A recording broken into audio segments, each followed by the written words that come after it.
All right, this is my buddy Cora, and over there we have her roommate Kaya. They're both Corgis, herding breeds, which means that they think that they're both in charge. Now we had another dog that came in and kind of disrupted their dynamic a little bit. In this video, I'm going to go over what we call the engage-disengage game, a good way of helping dogs build a positive association with other dogs.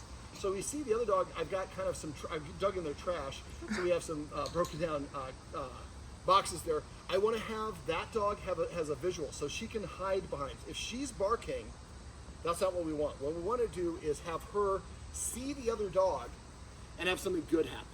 Now we've already loaded the clicker. So the clicker is your marker. The clicker means you did what I wanted you to do.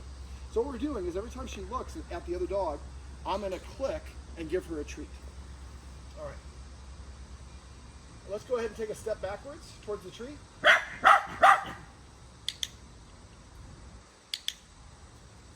Now I'm holding the treat off to the side. See how she's turning? This is called the engage-disengage game. So first what I'm doing is I'm rewarding when she looks at the other dog, and I'm trying to get her to turn away from it. Normally I'd be sitting next to her, but I have to put the treat pretty close. And normally if you're doing this and the dog's reacting, you would increase the distance. This is the extent of the yard. So we don't have a lot of room. There we go. So when she looks, I'm clicking, and after you do this enough, the dog will start disengaging. Go ahead and go behind the box again. So this is called the engage-disengage game. The first part, what we're going to do is we're going to click when she looks over here. So we're marking the initiating of contact here. If I'm standing here, after we do this a while, she's going to turn her head to get that treat. What is she doing? She's looking at the other dog. We're marking looking at the dog, and she's turning away from the dog to get a treat. Instead of reacting to the dog, she's disengaging. So we call this engage-disengage because at first we reward for her looking at the dog. Every time she looks at the dog, I click, she gets a treat. And she turns away and gets the treat. After a while, what's going to happen, she's going to look, and she's automatically going to look away at the handler because she's going to anticipate that she's going to get the treat. Yes, I know you're, there we go. And so that we call it the engage-disengage game because after a while, what we're going to do is we're going to mark for looking away. So let's say the camera is the person, and that is the target, I'm the dog. So at first, the clicker is where the person is. So I'm going to be a click, dog looks here to get a treat. After a while, the dog will do this and look automatically. When you've done this enough, when the dog looks here, it's going to look here, then you're going to click here. So now the dog, now we're training the dog and conditioning the dog to look away from the other dog. Now, when we get to the point where the dog is looking at the target, whatever it is, it could be a skateboarder, another dog, a person, whatever it is. When it gets to the point where the dog looks here and automatically looks away, now we're ready to move about 5 feet closer and start again. Now 5 feet is arbitrary. I might do 3 feet, 1 feet, 2 feet. The idea is we want to program good interactions with each other. Now, right now it's not working because they're too close, but that dog, I would like to be doing the hunt, which we've done earlier. So I can just go hunt, hunt. I was stepping on that, wasn't I? So hunt. I'm anticipating when she looks it up, I'm sniffing. When you're doing the engage-disengage for you guys in this situation, I want the dog that's being, that's the target dog, which is that one. That dog is finding treats on the ground. So if you practice this with having the dog find treats on the ground separately, they get used to that behavior. So if she's looking here and that dog is sniffing the ground, that dog's not staring at me starting a fight. That dog's looking at the ground, it appears to be disinterested. Well, that makes it easier to do the engage-disengage game.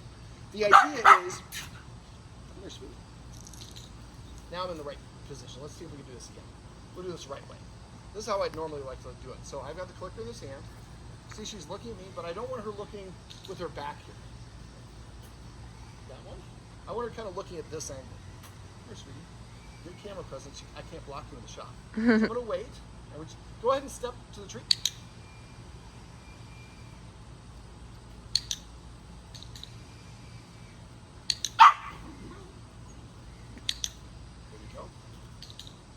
Now she's looking at the ground. She's not staring at the other dog. Now look at this habit. Hey. So you see that I'm having difficulty getting her to look away? She's doing it sometimes. As you practice this, she'll get much better at turning and looking away. So the idea is eventually we're going to get closer and closer. Now in this yard, you guys could go from diagonal because you have kind of some shrubberies if you pan over there. So that could be a little bit of a blocker. So she can't see the other dog, and that gives you more distance. And we're doing this game, and I'm going to have you look for some treats instead of barking. Hey, sweetie, hunt. When we're doing this game, we don't want her barking at all. We definitely don't want her barking because that's going to cause them to go back and forth. So if the dog barks, that means we got too close or we're getting too greedy about it. When we're doing this, if you're doing it right, the dog should look completely relaxed. It shouldn't look like they're stressed. If they're breathing heavy, that's an indication of stress. But if they're barking and freaking out, that's what they're practicing doing. What we want them to do is practicing being calm around the other dog. I look at the dog, I get treats. I look at the dog, he's sniffing the ground. He's not challenging me for a fight, he's looking for treats on the ground. So I'm much more open to looking away from him. Or her in this case, sorry. Gradually, we're gonna get them closer and closer together. And eventually they're just like, yeah, looking at the other dog is something that gets me a treat. It's not something that's a negative. Now there's a lot of variants that you can do. This one, I was having the Guardians go over using spoons with peanut butter, licking and chewing, release oxytocin and serotonin. I like doing this one because it gives me a lot of iterations. So let's see if we can do this again. Now, what I like to do eventually is keep score. So I'll keep the score right here. Oh, you're a good dog to keep score on. Now she's looking at me, so I'm just waiting. Can you step by the tree again? I want her to be able to see them, but not be staring directly at them.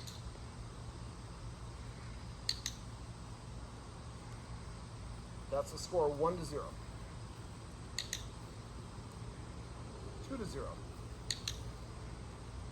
3-0. Oh, you looked, you hear the click over there and turned away. That's awesome. 4, 5, 6, and you see how it's getting easier for her to look away. I know this is a longer video than we anticipated. That's like 8 now. I stopped keeping track. 9. And I'm going to wait this next time and let her do her thing. I wouldn't normally do this. I just want to do this for... Now that's 9-1. Every time she barks, that's a score against you. So what we want to do is we want to create these situations where when you're practicing, you get 30, 40, 50, 0 is your goal. So we're having 50 interactions with no negatives. Now when you're doing this, I would probably practice this, find it, or hunt, is I would practice this for like 1 to 3 minutes. Then I would separate the dogs. Take one of them inside, the other one just give them belly rubs. Give them about 3 to 5 minutes of a break, bring them back outside, choose a different angle, do again for another 3 to 5 minutes, then have the visitor go inside or go away for about another 3 to 5 minutes, and then find hunt. And then do it again for another 2 to 3 minutes, and then end it. At the end, take the dogs for a walk separately, or rub their bellies, or something that they like. So not only is the activity itself reinforcing, but afterwards we get a cherry on top. We get to go for a walk. I get some belly rubs or whatever the things are. Now, when you're doing this, it's nice to be able to keep track. So if you're keeping score, you get like 40-1, 50-0, 60-0. After a while, you start getting a lot of repetition. Dog training and dog behavior modification strictly is a numbers game. All right, who is this? This is Miss Cora. Well, she's looking for treats and she's not barking. And over there we have Kaya. Kaya, I keep on blanking names. I'll remember them as soon as I make this video. And these are some tips and tricks you can use if you have dogs that are getting into fights with each other and you want to stop.